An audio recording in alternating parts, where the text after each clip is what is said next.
It feels like everyone is starting a podcast these days, so there must be a reason, right?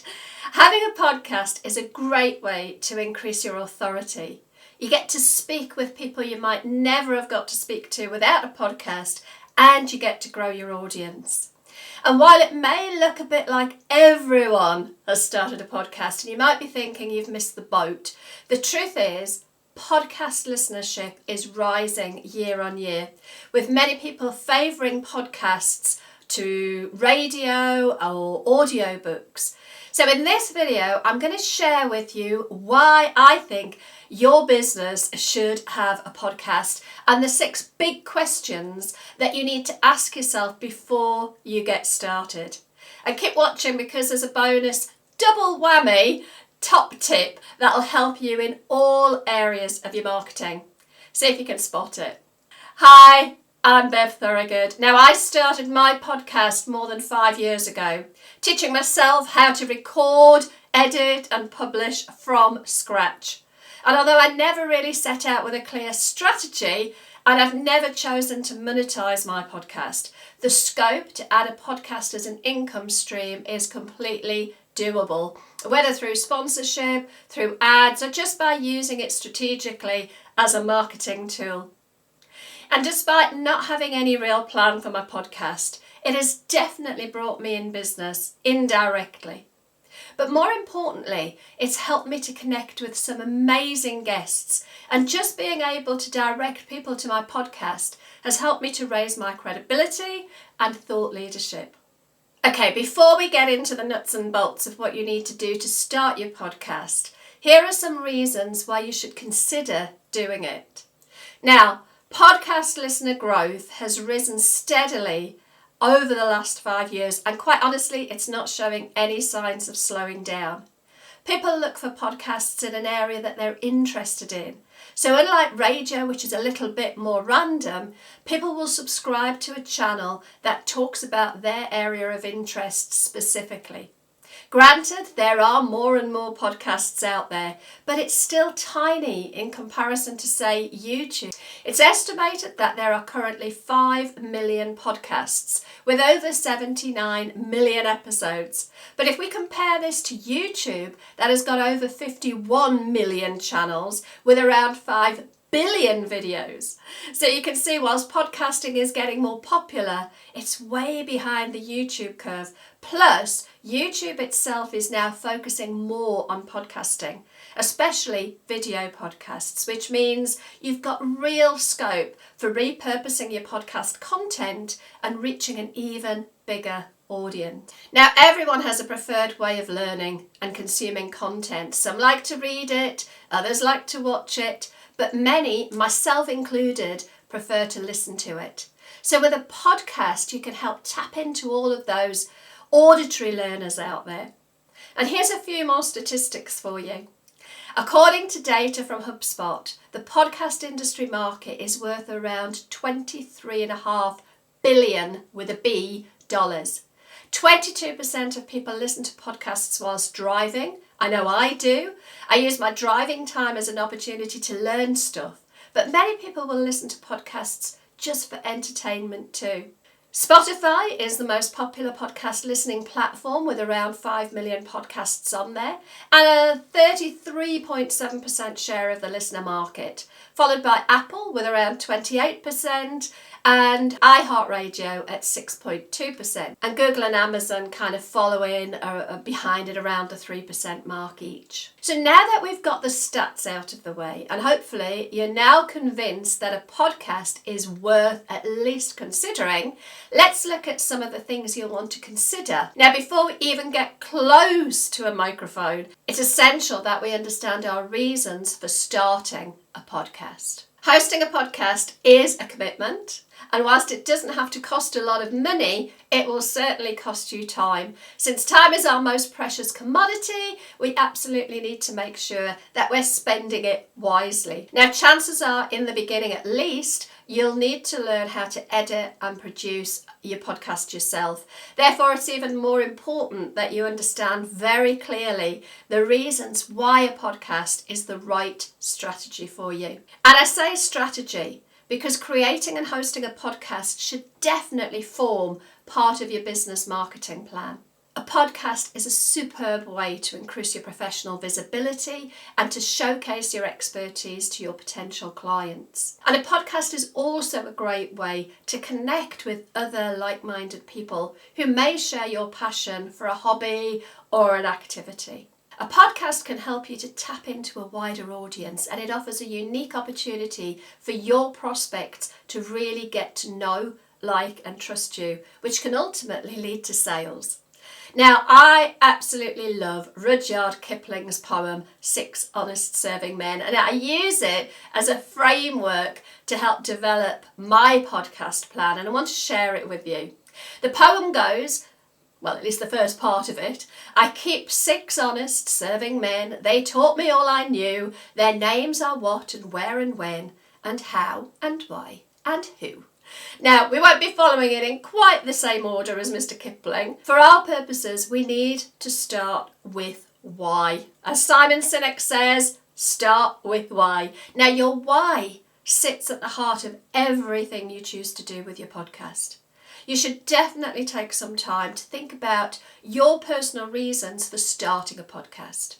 Now, here are some things that you might want to consider, but your why may be completely different, and that's absolutely okay, just so long as you know what it is. So, why do you want to start a podcast? Do you want it to make you money? Is that the driver?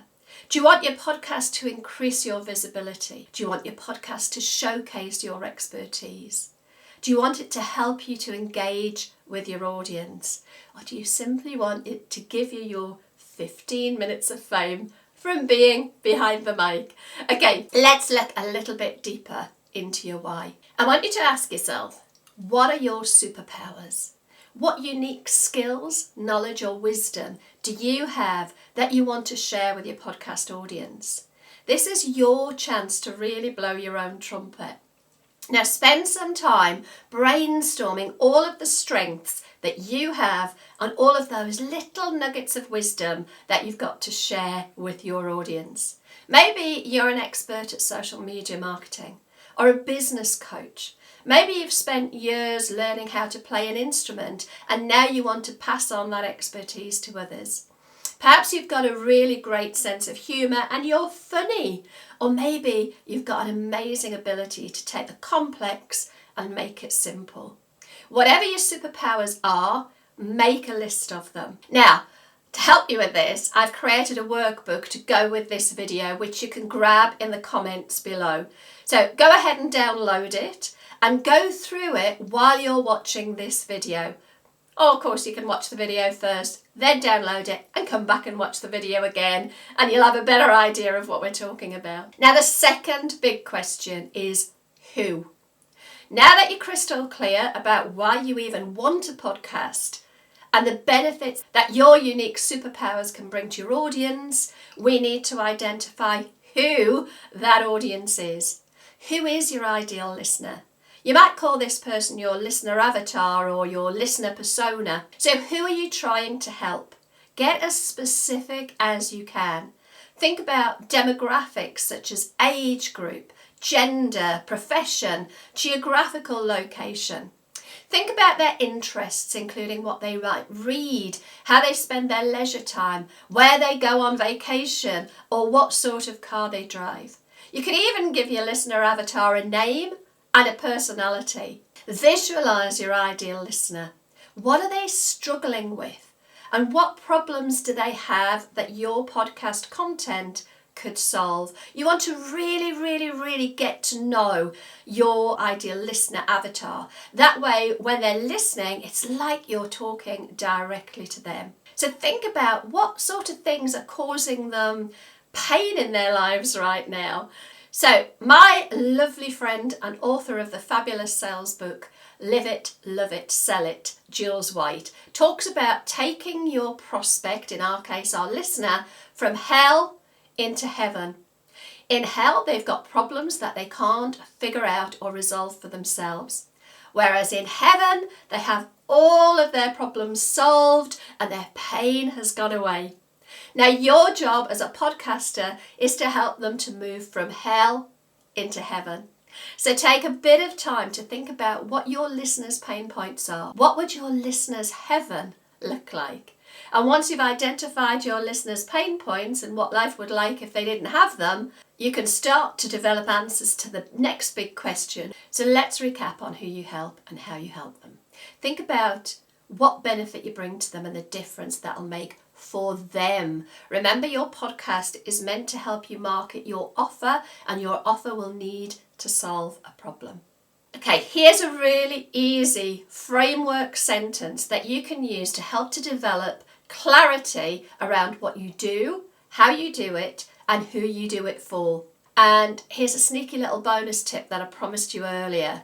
This is also a bloomin' great elevator pitch for your business. So if you're networking or you're looking to get a great headline for your LinkedIn profile, and if you've not optimized your LinkedIn profile, you should definitely watch this video where I talk about how LinkedIn was my most fruitful marketing channel in my previous business, bringing in around 80% of all my clients. Anyway, so use the framework sentence to get clear on your avatar, but also use it as your elevator pitch. Okay, so here we go. This is the statement I want you to complete by filling in the blanks. I help, listener avatar, to state the benefit, by, state what you do, which means that, state the transformation, so that, state the result.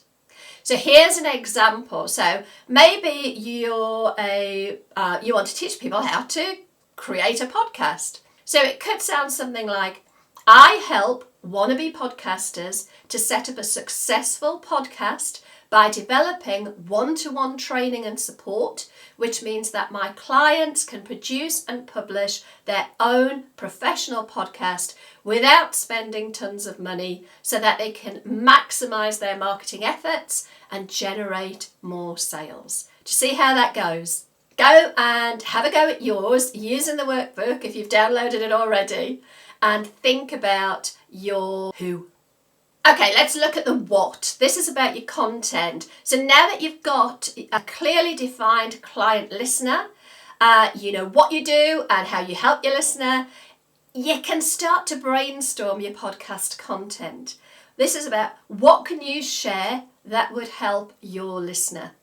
And a great way to do this is to create what I call theme buckets. So list 15 themes, that's not easy to say, list 15 themes that you could talk about that would cover your listeners' problems. Get creative. These 15 themes can actually provide you with enough content to last a couple of years or more.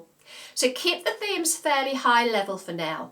As you progress with your podcast, you can take each theme and break it down into topics and key points that you can talk about. Your what is also about the style and the format of your podcast. It's not just about the content, it's also about in what way are you going to deliver that content. So what would you like your style to be? Do you want it to be conversational and relaxed, or more serious and formal? What do you want your listener to get from your podcast? Do you want them to get information, education, entertainment, or something else, or even maybe a combination of all of those? Then you need to think about the format. Now this is similar to style, but I guess the style relates more to the feel of the show, and the format is more about the structure. So do you want to go solo? Do you want to have co-presenters or invite guests to join you? When you think about the format, you might also want to consider things such as whether you want to include an introduction and maybe a call to action at the end. You'll want to think about if you want music. If so, do you want music as part of the intro and the outro? Do you want music interventions within the podcast itself? And of course, you could include more than one style or format. There's nothing to say that you can't have some solo episodes, some where you have a panel of experts, some where you invite guests. But it's best to have a style in mind that predominates so that the listener generally gets a feel for what it is they can expect from your podcast. You'll want to consider the duration too. How long do you want your podcast episodes to be? And this is going to depend on a couple of different factors. Number one, how much time you've got available to record. And number two, how much time your listener has got available to listen. So for example, if your listener avatar is a busy executive who wants information in short, bite-sized chunks, then a simple 10-minute episode with no frills such as fancy intros and outros might be best. However, if you're appealing maybe to a woman with young children, then a longer, more relaxed pace may be more appealing, where she can chill out after the kids have gone to bed and listen to your words of wisdom. So again, use the workbook to think about the style and the format that you want to use in your podcast. Okay, next up is the when. The when is about the frequency and the regularity of your podcast. How often will you be publishing? Will you publish on the same day and at the same time each week or month? This is of course going to depend on your own capacity, since recording, editing and publishing really do take time. It'll also depend on the content. You might want to publish short episodes more frequently, or rather publish a 60-minute episode every month. Think about you and your listeners' needs. There's no right or wrong to how often you publish a content, but it is good to let your listener know when they can expect to get your next episode, as this will help to ensure that you keep their interest. Next to think about is, do you want episodal or serial episodes? So episodal podcasts are generally released at regular intervals, although some podcasters are more ad hoc in their frequency, and they generally stand alone in terms of the topics that they address. You may want to produce an episode for release, say, every Saturday morning. Whereas serial podcasts, well, they're generally kind of clumped together to form a series, a bit like you would have on a television program where you've got a season or a series. And these come out for a certain length of time, and then there's a pause before the next one comes out, and they're often related to a single topic. Serial podcasts are really useful if you want the series to deep dive into a specific area. However, you need to make sure that your listeners know when they can expect the next series, or you could end up losing their attention. So again, go ahead and think about how often will you be publishing. Will you publish as individual episodes or as a series? And how long will your episodes be? And again, remember, there's no reason why you can't mix and match. My previous podcast, Generation Exceptional, they were generally interview style in a pretty ad hoc publishing schedule, and they lasted somewhere between 30 and 60 minutes. But I also used to release what I called Gen X Shorts. These were shorter solo episodes with just me talking to the mic.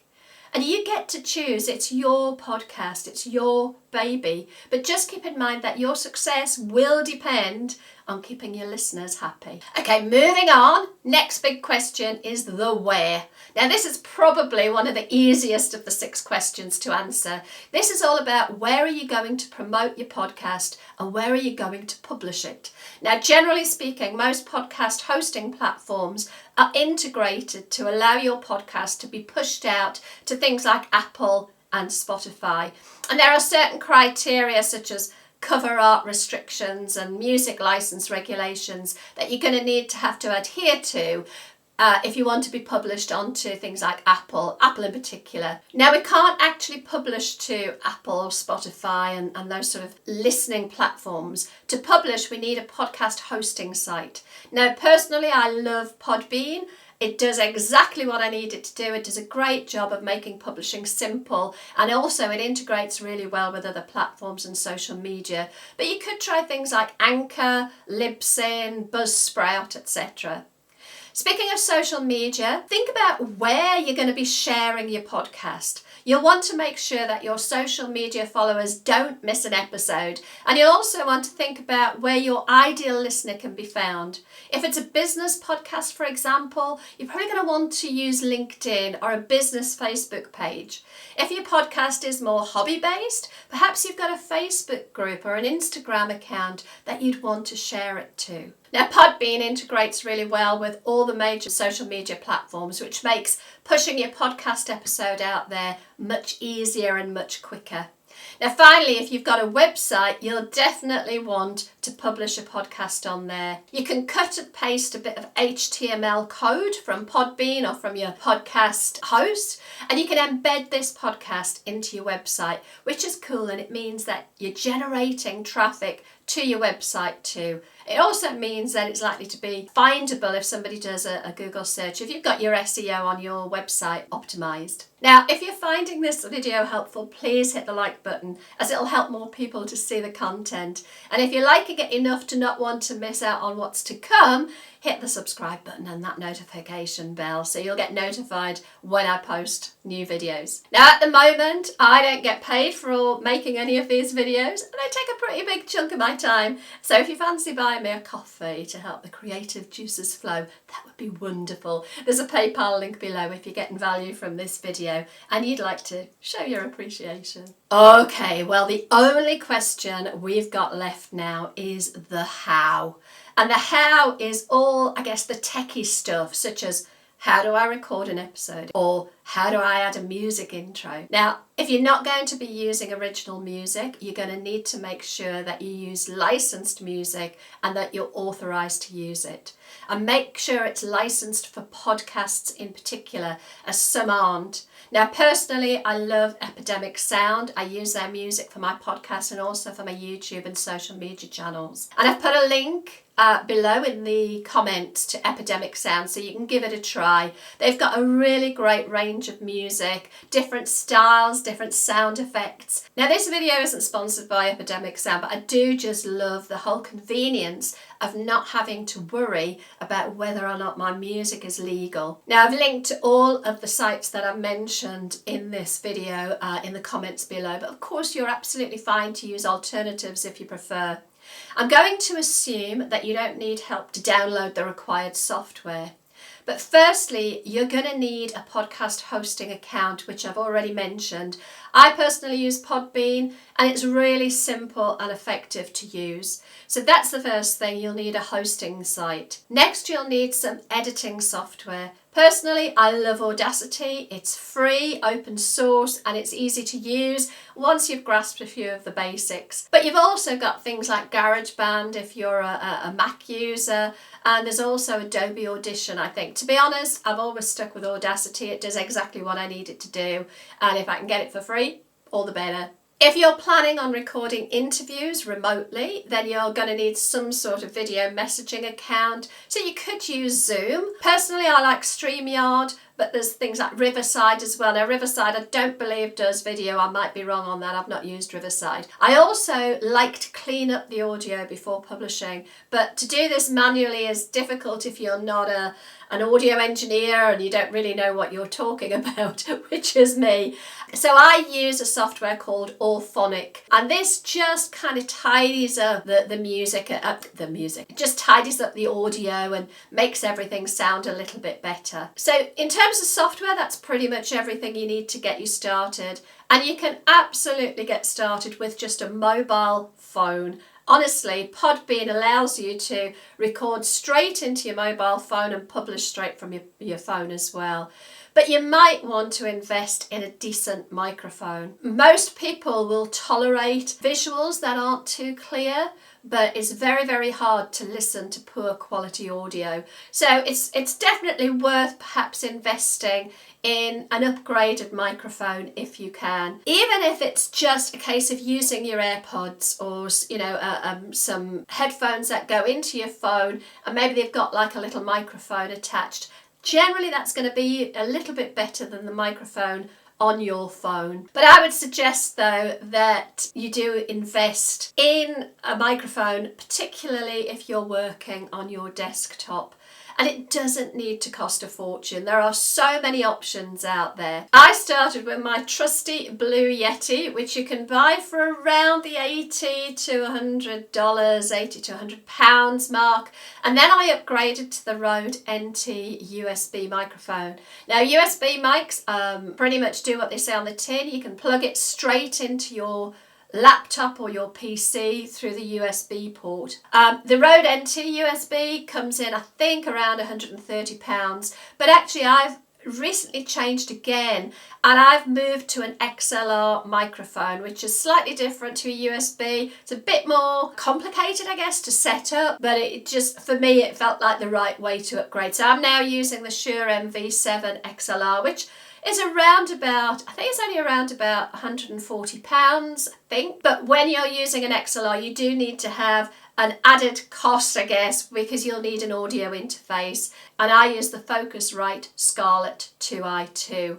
And that just plugs into my computer, but it acts as a go-between between the microphone and the computer, and it gives me a little bit more control. It also means I can have two microphones into the one computer if I'm recording an interview in person. But I don't want you to get too bogged down with the equipment. As I say, there is absolutely no reason why you can't just start with your mobile phone. You don't have to spend a fortune. So don't let the cost stop you from getting started. Now, I've put below in the comments a list to the kit that I've mentioned. There are lots of options out there, but these are just some of the ones that I've used that I particularly like. Okay, that's it. So off you go. Go and get recording.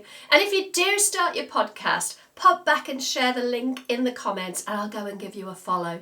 Okay, now I mentioned that bonus earlier about optimizing the headline for your LinkedIn profile. And if you haven't already done your LinkedIn profile, you're going to want to watch this video next. And remember, you've already got some of the optimization done just from doing the work to get your podcast out there. Until next time, take care.